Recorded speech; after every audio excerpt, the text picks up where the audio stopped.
Welcome to Didsbury FM. Didsbury FM is Didsbury Fabulous Mums and Dads. This evening's is Dr Hannah Knox, who's an anthropologist. Welcome, Hannah. Thank you. In a moment, before we start, I'd like to just say a few words about Didsbury FM, which is a community network trying to reconnect with our community here and fabulous people who live in our community. So it's great to see so many people here tonight coming to listen to this fantastic speaker. There's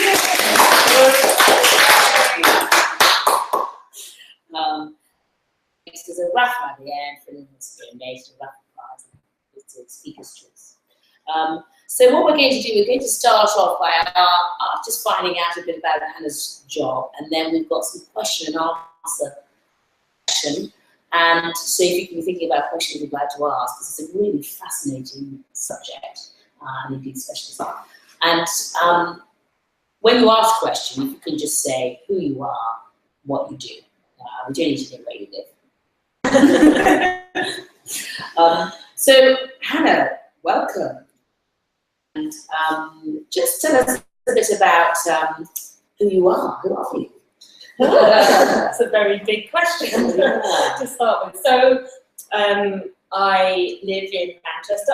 I suppose I'm an honorary living on the other side of the Mersey in northern.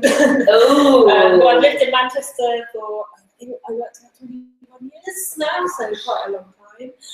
Came as an undergraduate, wasn't sure whether I was going to stay in the city, ummed and ahed.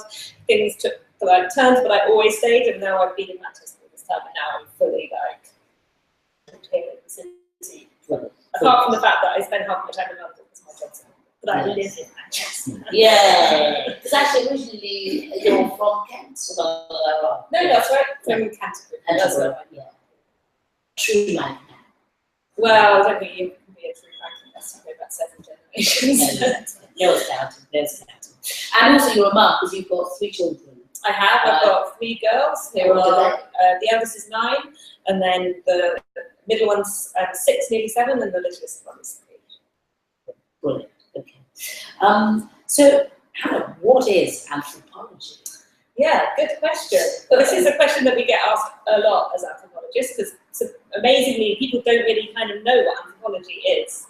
So it's basically the study, a kind of comparative study of how people live around the world.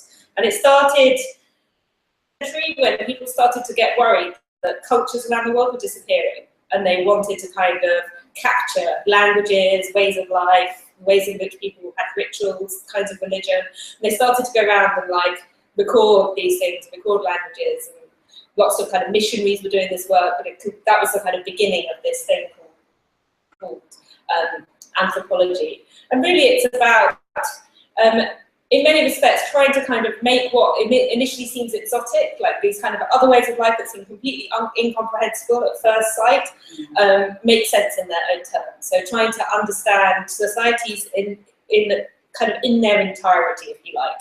So kind of holistic understanding. So we're always trying to look at the links between things like what people do in their families, how that relates to religion, how that relates to economy, and try not to separate these things out as separate areas, but look at how they kind of interconnect. As a whole. As a whole, yeah. Right. Is that why you go and live in sort of communities in Papua New Guinea? Anthropologists go and live in communities in Papua New Guinea, and that's the classic kind of version of what anthropology is, and that's certainly what characterized anthropology until about the 1960s. But then in the mid-20th century, there was a bit of a crisis in anthropology because people who had studied and worked as anthropologists started to be asked to share their expertise with colonial governments, for example, and share their understanding of how local communities are structured, how local political structures work, and to then act as mediators between those local kind of political organizations in countries like India and African countries, and to help colonial administrations. And so this made it a bit, people started to kind of look in and question what is that okay for anthropology to do that? What's the ethics of that? What's the politics of that? So there was a bit of soul searching, and then over time, anthropologists kind of became more open to looking at different kinds of places and different kinds of cultures. And now, actually, certainly people still go to villages in Papua New Guinea or the Amazon, but they also might go and do year living with and working with financial traders on Wall Street, or they might be doing a study of an architect's firm, or go into a laboratory and look at how molecular biologists make sense of like what molecular biology is and what it means to be a scientist and to make scientific knowledge. So we find, so anthropologists are definitely not just working in villages anymore, they're working in like all these places that you wouldn't necessarily expect to. Because he doesn't want to improve as well. So yeah, so about 10 years ago, me and a colleague of mine went to Peru to do a study of roads, road construction in Peru. And what we were trying to do is we were trying to understand, we were really trying to understand what's the state. So we were interested in like political issues, and then, but we wanted to understand what it was for people. So not like looking at it as an institution or looking at it as a set of departments, or but what is the state and how does it manifest in people's lives? So we decided to look at that question by looking at a project to build a road, because a road is a project that's like built by the state, but it also involves multinational corporations and banks, but it's also really located. So it's like there's things happening kind of every day in people's communities. And so something really interesting kind of juxtapositions emerged in that project. So in the Andes, for example, road construction projects going through towns which are agricultural communities. And the people who worked in those communities were also employed as the labourers on the road. That they had a really different understanding of their relationship with the land that was being made into a road than the corporations who were like funding the road construction project.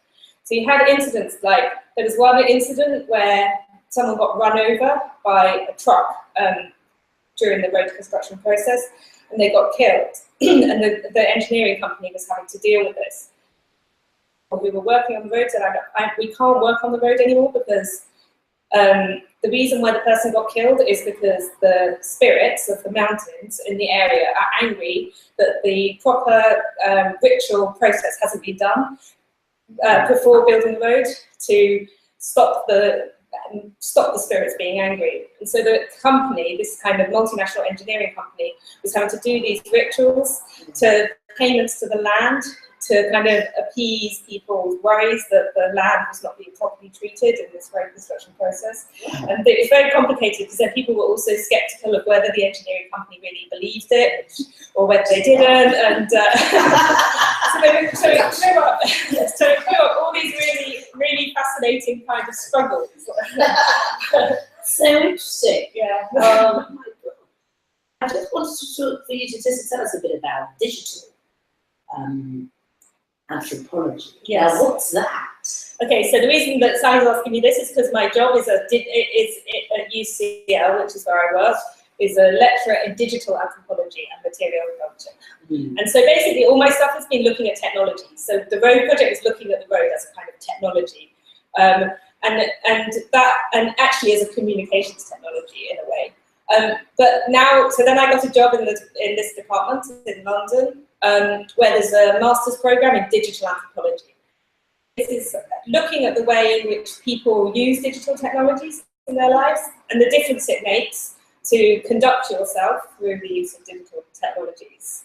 So I think one of the things we're trying to look at is that there's lots of hype about digital technologies. There's lots of kind of sense that things like social media are either kind of really beneficial and they're kind of liberating people, they're opening everything up, they're making information more kind of accessible and available and creating all kinds of new possibilities for relating. Or you get the real flip side of that, where it's like everything's being reduced, there's no proper, real, deep relationships anymore, you know, teenagers aren't like relating to people properly, they're just on social media all the time.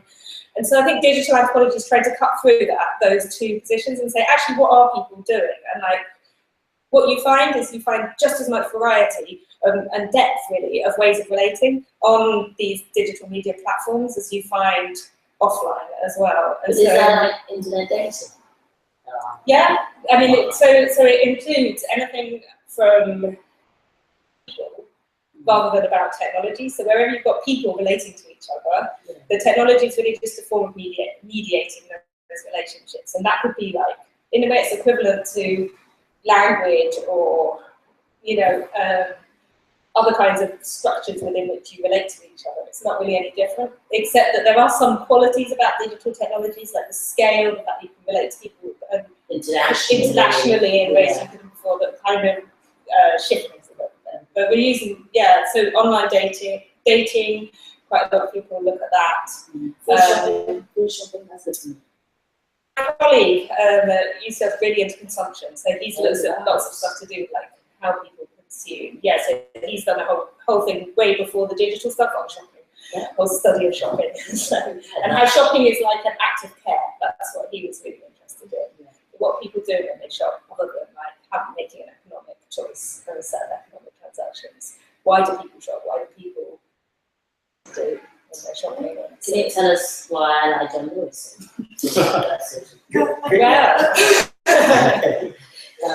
wouldn't be able to tell you. I wouldn't be able to ask you the questions about why you. Why do I go there? Well, the cafe, the voucher, and knowing I've all my children with me. Yeah. So why do you take your children there rather than taking them, for example, to a relaxing experience? It's not relaxing in testing. And John Lewis, I can drive. I haven't prepared for this question. No, but it is quite interesting because there's more things, there's more options. Yeah, and maybe you feel that the things that you could bribe them with are the kind of things that you feel are appropriate to give your children more than things you might have in another shop. So, that's the other thing about doing anthropology is you get to have brilliant conversations with people where like up and like really reflecting, like, oh God, why do I do that? What am I doing? And it does end up being like counselling. Yeah, it's quite interesting, isn't it? So what about loneliness? There's a lot of studies about, particularly the elderly who are quite lonely and how we can use technology to bridge that gap. Yeah. So, you know, a lot of social housing, nursing homes, I think Barclays is funding a huge project to get the older generation or use technology. Do you think that can be a cure, or actually? I don't think that you can say that it can or it can't necessarily be a cure. It's just about I think one has to ask, like, why are people lonely? So what is it that they're lacking, or what is it that they're missing, and what kind of relationship is it that people don't need? And so that can be also about expectations. So you look around you and you see that there's other people who have certain things, certain family relationships, and you notice that you don't have them. Feel that you're missing that, you're feeling like you're outside what's normal, and therefore it kind of, so it's, I don't think it's as easy to say the technology can fix it or the technology is always the problem. Sometimes the technology gets brought in without really understanding what the problem is that's trying to be fixed, and then you get a mismatch between the natural problem and some other technologies. Oh gosh, it's a whole minefield. It's a minefield. Yeah. Can I ask you about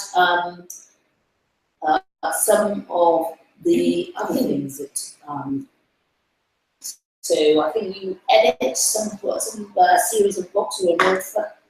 You've written books about what I want. I wrote a book about the project in Peru. The original title.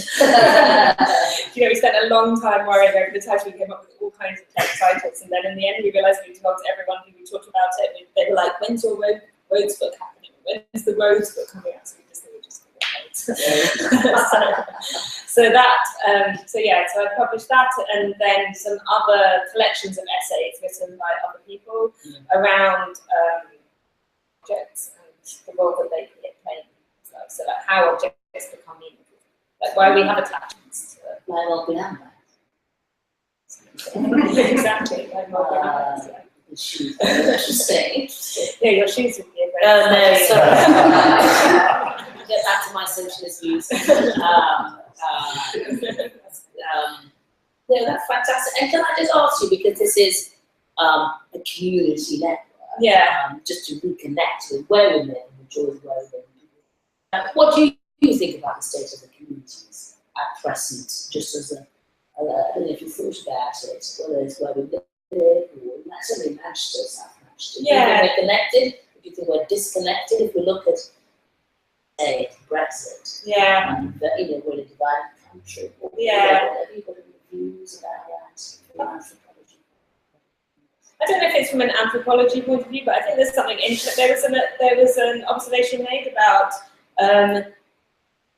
the distinction between people who had most of their relationships locally to them, and that their families were from those places and their core relationships, friendships and things were in that place, versus people whose like main kind of social networks were across different cities or international. And I think that's an interesting divide in terms of the kind of discussions about Brexit, about whether your main kind of focus is whether it's occupation-based or that you have kind of family in lots of different places, and that seems to be quite an important distinction. Ah, right. So, what, if you're more international, then you're more likely to go to the Met?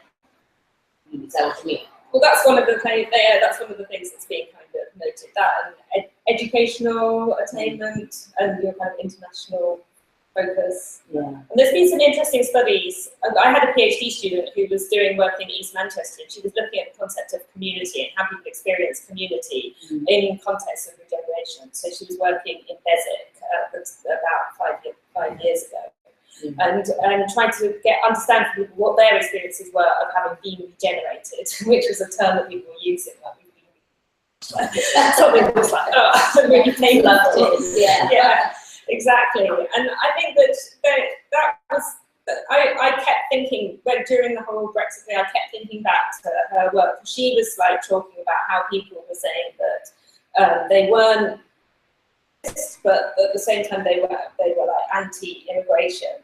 That they were trying to, but it was tied into much broader things like the removal of manufacturing jobs from the area, which had happened a long time previously, was really kind of affecting things like gender relations, so how people understood their role as men or their role as women. And so she was talking to people who were saying like, I feel like I go to the job centre and I can't get a proper like man's job. Like the jobs that I'm being asked to do are kind of feminised jobs, and I thought that was quite interesting, which doesn't come through in the way that we hear these kinds of things being talked about in the media. But there were kind of things that were a bit more complex. Yes, as people were feeling, it wasn't just their jobs were being taken away; it's like their whole sense of who they were and how they were positioned and how they could like proceed in life and make a good life for themselves being taken away by the fact that they couldn't find the right kind of job, and that other people were taking these jobs, or these companies were moving to Eastern Europe.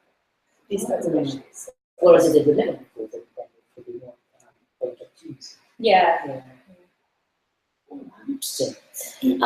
So thank you so much. Probably could be here all night. I just wondered if I can open this up a bit to our audience and have a couple of questions. It would be great if you've got a question and you just say who you are and what you do. So I think we've got a lady there with a black top and blonde hair.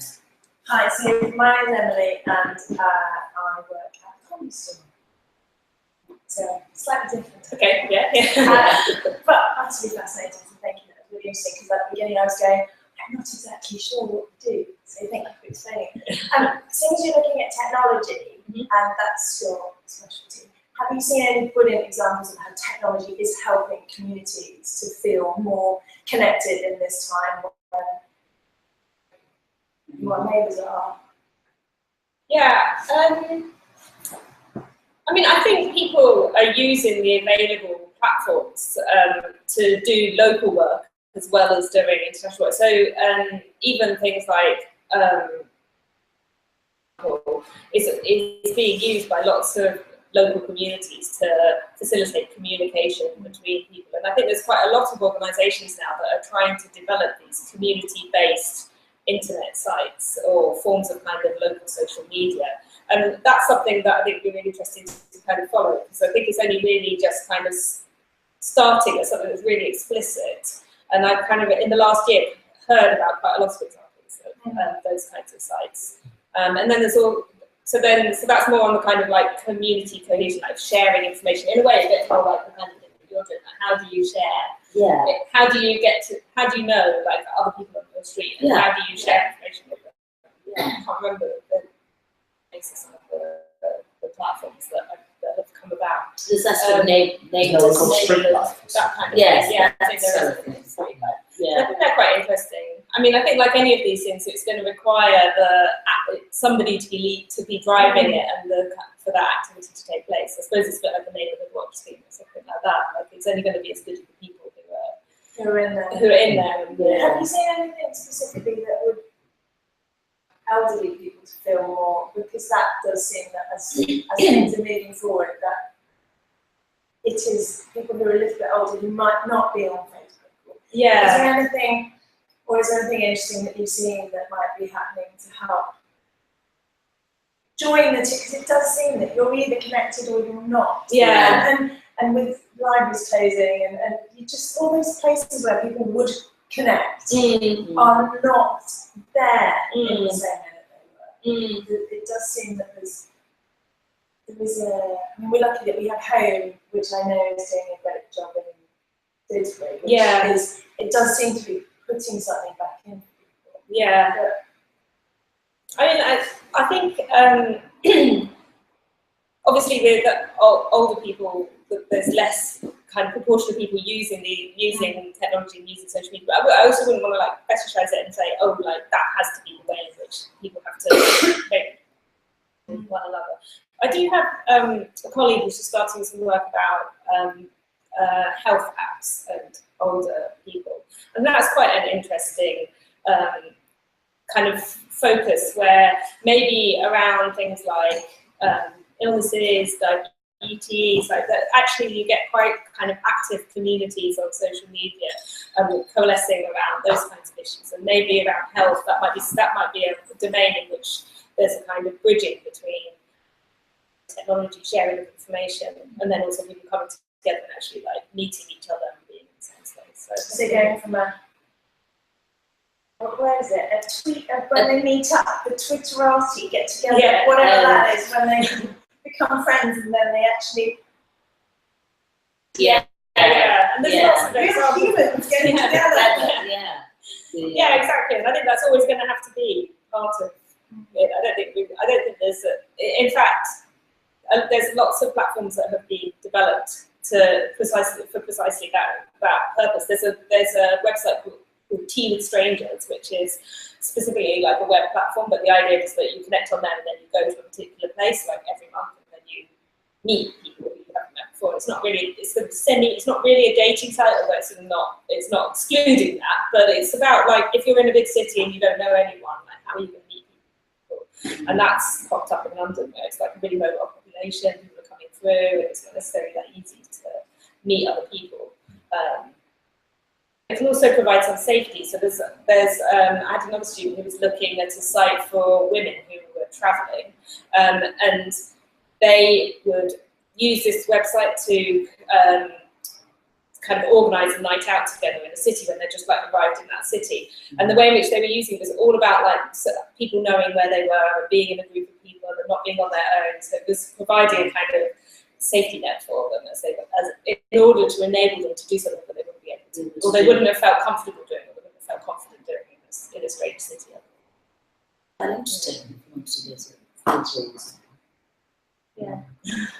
Have we got some other questions? Yes, gentleman with glasses on. This gentleman with glasses, the only one with glasses, is Tim. Tim, can you tell us what you do? Yes, I run a management training and coaching company based in Didsbury, but working throughout the UK and further afield. It strikes me that there's quite a strong connection between anthropology and psychology, particularly when you're asking a lot of the why questions. You know, why do you do that? What's your thinking process? What's it being driven by? Stuff about identity, for instance. So your route into anthropology, if you wanted to become an anthropologist, how much psychology formed part of that training, that learning, that preparation? It's interesting because you would think that anthropology and psychology were really related, but if you look at the courses that you can do, I don't know any anthropology and psychology courses. You have anthropology and archaeology courses, or anthropology and history, but not anthropology and psychology. And I think in a way they, I think it's because although we're both interested in, both disciplines are interested in people, we always focus on the way in which anything that somebody believes or understands is made through their relationships with other people. So it's very much focused on what you learn as a group rather than how you learn as an individual. And it's definitely not an experimental side. So we never, whereas in psychology, you tend to try to types of behavior through doing kind of psychological experiments. In anthropology, it's very much more kind of in situ observation, participation. So the methods are really, really different. And so you end up with really different kinds of knowledge. So I think psychology tends to produce much more like universal, like this is the way the brain works, or this is the way in which people learn. Whereas in anthropology, it's always about this is the kind of structures of relationships that make things possible. And that's normally much more kind of focused on in any particular place. And you always expect that there would be differences in different places, and it's less kind of oriented towards coming up with a model, a kind of standard model. So although we're really interested in the same things, we always like approach it from the like completely opposite kind of perspective. And I mean, there are a few people who work around thinking about kind of psychoanalysis and anthropology. There have been people who have kind of in that space brought together psychology and anthropology. I suppose because psychoanalysis isn't that kind of experimental form of psychology. I don't really know much about sociology. Yeah. But some of what you're describing like sociology. To a layperson sounds related to sociology. So is there a connection there as well? They have a really shared history. Anthropology, as I say, has this more of a history of like being of a comparison between different ways of living in different parts of the world. Sociology, on the other hand, emerged more as a like state science. So how can you understand your population and how can you map that population? So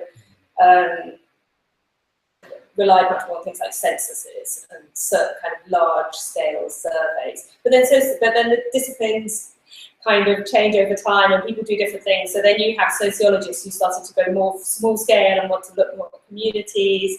You have anthropologists who were like studying non kind of other societies, and then the difference is really small. Like so you do get sociology and anthropology that's pretty much indistinguishable. Are they in different faculties at the university?